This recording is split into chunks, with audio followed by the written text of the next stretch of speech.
बुरे नहीं पर वीडियो को डिसलाइक या लाइक कर दिया करें। Star Trek 2009।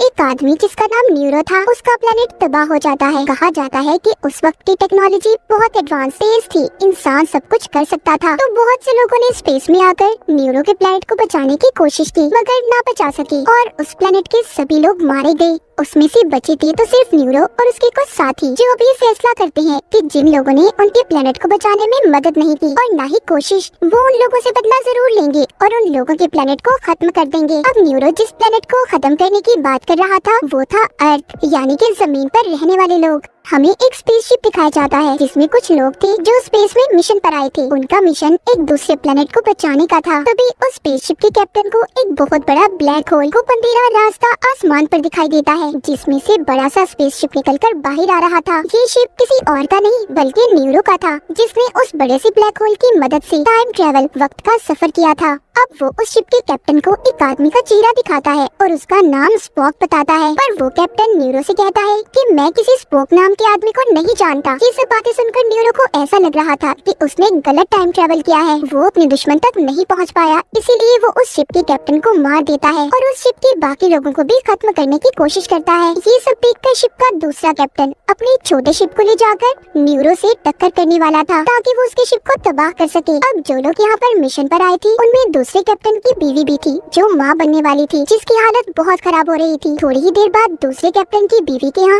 एक बच्चा पैदा होता है। कैप्टन अपने बच्चे का नाम जेम्स रखता है, जिसके बाद वो अपने शिप को ले जाकर न्यूरो के शिप से टक्कर कर देता है, जिससे उस कैप्टन की मौत हो गई थी। पर उसने अपने शिप के सभी लोगों को बचा लिया था, जिसमें उसकी बीवी और बच्चा भी था। अब कुछ सालों बाद हम कैप्टन के उसी बच्चे को देखते हैं, जो काफी बड़ा हो चुका था। वो अपने सौतेले डैड की गाड़ी को चुराकर तेज स्पीड में चला रहा था। उसके पीछे पुलिस लगी हुई थी, क्योंकि वो इतना बड़ा नहीं था कि वो गाड़ी को चला सके। तभी उसकी टक्कर होती है। वो एक पहाड़ी से नीचे गिरने वाला था, मगर बच जाता है। इसके बाद अब हम एक दूसरे प्लेनेट पर छोटे स्पोक को देखते हैं। ये वही बच्चा था जिसके बारे में कहानी के शुरू में न्यूरो ने कैप्टन से पूछा था, ऐसा क्यों था और ये सारा चक्कर क्या था, ये हमें कहानी में आगे जाकर पता चलेगा। पर अभी स्पोक बहुत छोटा था और बहुत ज्यादा ज़हीन कि उसे हर छोटी से छोटी चीज लिखी या पढ़ी हुई याद रहती थी। पर जिस प्लेनेट पर स्पोक रहा करता था, वहाँ के लोग उसे कभी भी काम में या किसी भी मिशन में शामिल नहीं करते थे, क्योंकि उनका मानना ये था कि स्पोक की मॉम एक काम इंसान है। इसी तरह स्पोक बड़ा हो गया था। उसके चेहरे पर हमेशा मायूसी रहती थी, क्योंकि उसके प्लेनेट के लोगों ने उसे कभी कबूल ही नहीं किया। अब स्पोक बड़ा तो हो गया था, पर वो किसी भी तरह प्लेनेट के लोगों के सामने खुद को बेहतर साबित करना चाहता था। दूसरी तरफ हम जेम्स को देखते हैं, जो जैसे जैसे बड़ा हो रहा था अय्याश और बदतमीज बनता जा रहा था। वो एक बार में लड़की के साथ फ्लर्ट करता है या फिर उसे अपनी बातों में लगा रहा था। तभी उसे बार के सिक्योरिटी गार्ड्स बाहर जाने का कहते हैं, मगर वो नहीं जाता। इस बात पर गार्ड्स उसकी खूब पिटाई करते हैं। तभी वहाँ पर एक आदमी आ गया था, जो किसी स्पेसशिप का कैप्टन था। वो जेम्स से बात करता है और कहता है कि तुम्हारे डैड के साथ मैं काम कर चुका हूँ, जिन्होंने 800 लोगों की जान बचाई थी। ये आदमी उसी दूसरे कैप्टन की बात कर रहा था, जो लोगों को न्यूरो से बचा रहा था, यानी कि वो जेम्स के डैड थे। वो आदमी अब जेम्स से कहता है, मैं जानता हूँ तुम भी अपने डैड की तरह बहुत बहादुर हो, तुम्हें अपनी जिंदगी में सिर्फ एक मकसद चाहिए, तुम हमारी एकेडमी को ज्वाइन करो, तुम भी स्पेस में जा सकते हो, तुम्हें बहुत अच्छी ट्रेनिंग दी जाएगी। वैसे तो जेम्स इन चीजों को पसंद नहीं करता था, और उस कैप्टन की बातों का उस पर बहुत गहरा असर हुआ था। वो इनकी एकेडमी को ज्वाइन कर लेता है। उधर ही जेम्स उस लड़की को भी देखता है, जिसकी वजह से इसने बार में मार खाई थी। अब जिन जिन लोगों ने इस ट्रेनिंग प्रोग्राम में हिस्सा लिया था, 3 साल बाद सब अपने कामों में माहिर हो गए थे। इन्हें अब इनकी पोस्ट दी जानी थी, मगर इससे पहले उन्हें एक टेस्ट को पास करना होगा। वो था कि दुश्मन से कैसे अपनी स्पेसशिप को रेस्क्यू बचाना है। ये प्रोग्राम स्पोक ने डिजाइन किया था, और इस टेस्ट को पास करना हर किसी की बस की बात नहीं थी। पर जेम्स उस टेस्ट को ऐसे पास करता है कि जैसे वो इस काम में बहुत ही माहिर हो। स्पोक जब जेम्स की इस महारत को देखता है, तो उसे ऐसा लगने लगा था कि जेम्स चीटिंग से टेस्ट को पास करता है। वो उसके खिलाफ अपनी अदालत में केस भी फाइल कर देता है।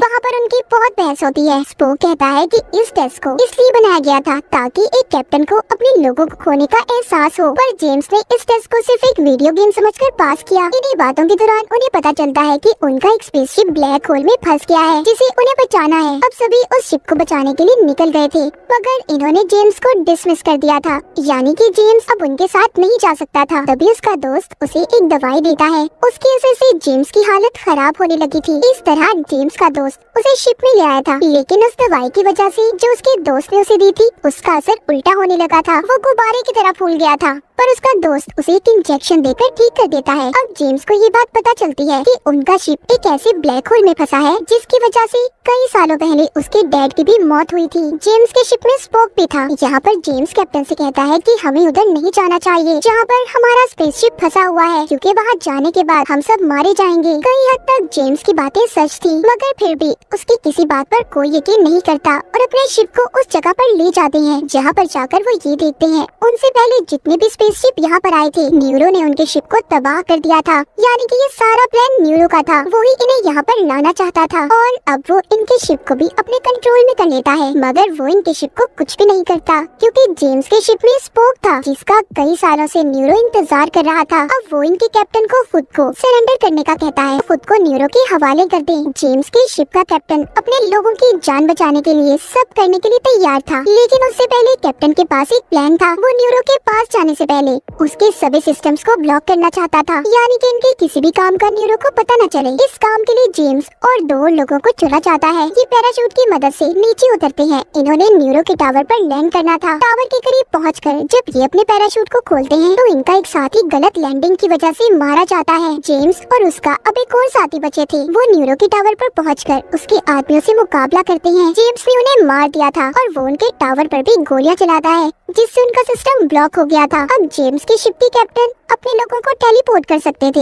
यानी कि एक जगह से दूसरी जगह मशीन के जरिए भेजा जा सकता था। न्यूरो को जब इस बारे में पता चलता है तो वो एक केमिकल की मदद से एक हथियार तैयार करवाता है, जिसकी मदद से आर्टिफिशियल ब्लैक होल बनाया जा सकता था। उसका प्लान ये था कि वो उसे स्पोक के प्लेनेट के अंदर फेंक देगा, जिससे वो ब्लैक होल स्पोक के प्लेनेट को निकल जाएगा। वो उसके प्लेनेट को तबाह होते देखना चाहता था। अब वो उस हथियार को प्लेनेट पर फेंक देता है। उधर जेम्स भी अपने साथी के साथ न्यूरो के टावर से छलांग लगाता है, जिससे वो वोल्केनो ज्वालामुखी में गिरने वाला था, मगर उन्हें जल्दी कैप्टन टेलीपोर्ट कर लेते हैं, जिससे वो अपने शिप में वापस आ गए थे। अब वो ब्लैक होल जो न्यूरो ने बनाया था वो स्पोक के प्लेनेट को निगलने वाला था, इसलिए वो जल्दी टेलीपोर्ट होकर अपने प्लेनेट पर अपनी फैमिली को बचाने जाता है। अब वो जब सबको लेकर अपने प्लेनेट से वापस टेलीपोर्ट हो रहा था तो उसकी मॉम वहीं पर प्लेनेट में रह गई थी। स्पोक वापस आकर अपने प्लेनेट को तबाह होते देख रहा था। उसने अपनी मॉम को भी खो दिया था, पर अभी भी उसके चेहरे पर कुछ भी नजर नहीं आ रहा था, ना कोई उदासी ना दुख। स्पोक अपनी फीलिंग अपने जज्बात को किसी के सामने भी नहीं लाता था।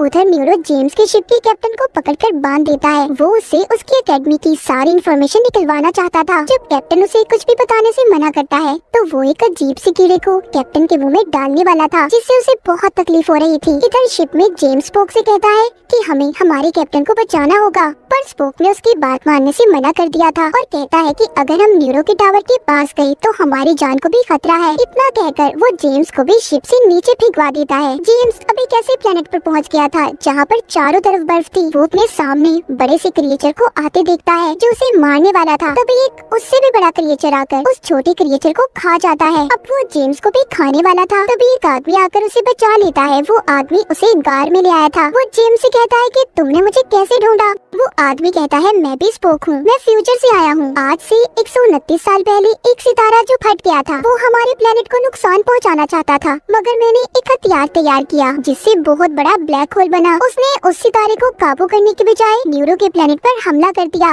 उसका प्लेनेट तबाह हो गया। इसीलिए न्यूरो आज तक मुझे अपने प्लेनेट के खत्म होने का कसूरवार समझता है। तो कहानी के शुरू में न्यूरो ने जिस स्पोक की तस्वीर दिखाई थी वो यही था। जेम्स अब सुनकर हैरान हो गया था। उसको ये बात समझ आ गई थी कि न्यूरो फ्यूचर से आया है और उसको खत्म करना बहुत मुश्किल है। अब फ्यूचर स्पोक इसको एक पास ही बनी एकेडमी में लेकर जाता है जहाँ पर एक इंजीनियर रहा करता था। वो इंजीनियर जेम्स को बताता है कि अगर हमारी स्पीड बहुत तेज हो और हम टाइम ट्रेवल करें तो हम जल्दी अपने स्पेसशिप पे पहुँच सकते हैं। अब जेम्स अपने साथ फ्यूचर वाले स्पोक को भी चलने का कहता है, मगर उसने मना कर दिया था। जेम्स उससे कहता है मेरी दुनिया का स्पोक बहुत ठीक है, वो मेरी बातों को नहीं मानेगा, मैं उसे इन सब के बारे में नहीं समझा सकता, इसलिए आपको मेरे साथ चलना होगा। पर फ्यूचर स्पोक कहता है कि तुम्हें बस उसके जज्बात को बाहर लाना होगा, वो सब समझ जाएगा। अब जेम्स और इंजीनियर दोनों टेलीपोर्ट होकर अपने शिप में आ गए थे, मगर गलती से इंजीनियर एक टनल में फंस जाता है। जल्दी जेम्स ने उसे बचा लिया था। वहीं पर गार्ड्स भी इन्हें पकड़ लेते हैं। स्पोक यहाँ पर जेम्स को देखकर बहुत हैरान था, क्योंकि जो टाइम ट्रेवल जेम्स करके वापस आया था वो करना हर किसी की बस की बात नहीं थी। स्पोक अपने गार्ड को जेम्स को पकड़ने का हुक्म देता है। तभी जेम्स उससे कहता है, तुम्हारा प्लेनेट तबाह हो गया, तुम्हारी माँ मर गई, पर मुझे लगता है तुम्हें किसी बात से कोई फर्क नहीं पड़ता। तभी स्पोक को गुस्सा आ जाता है, वो जेम्स को बहुत मारता है। यहाँ पर जेम्स उसे कुछ भी नहीं कह रहा था। स्पोक के डैड उसे रोकते हैं। अब स्पोक को ये लगने लगा था कि उसका कंट्रोल अब खुद पर नहीं रहा, क्योंकि उसके अब सारे जज्बात बाहर आने लगे थे। इसीलिए वो कैप्टन की सीट को छोड़ देता है। अब शिप का नया कैप्टन जेम्स था। वो सारी बातें जानता था कि न्यूरो को कैसे हराना है। उनके पास इंजीनियर की हाईली एडवांस टेलीपोर्ट टेक्नोलॉजी भी थी, जिस इंजीनियर को जेम्स फ्यूचर से लाया था। दूसरी तरफ न्यूरो अर्थ जमीन तक पहुंच गया था। वो ड्रिल की मदद से अर्थ के दरमियान में सुराख करने वाला था। तभी जेम्स और स्पोक न्यूरो की शिप में पहुंच जाते हैं। जेम्स आकर अपने कैप्टन को ढूंढने लगता है, जिसको न्यूरो ने पकड़ा हुआ था। जेम्स और स्पोक अलग अलग हो गए थे। उन्हें अपना कैप्टन मिल तो जाता है, पर यहाँ पर जेम्स को न्यूरो ने पकड़ लिया था। दूसरी तरफ स्पोक न्यूरो के हथियार को लेकर भाग जाता है। जब ये बात न्यूरो को पता चलती है कि उसका ताकतवर हथियार स्पोक लेकर भाग गया है, तो उसकी सारी तवज्जो अब उसे बचाने में लग गई थी। और इसी बात का फायदा उठाकर जेम्स ने न्यूरो के सभी साथियों को मार दिया था। स्पोक ने उस ड्रिल मशीन को भी तबाह कर दिया था,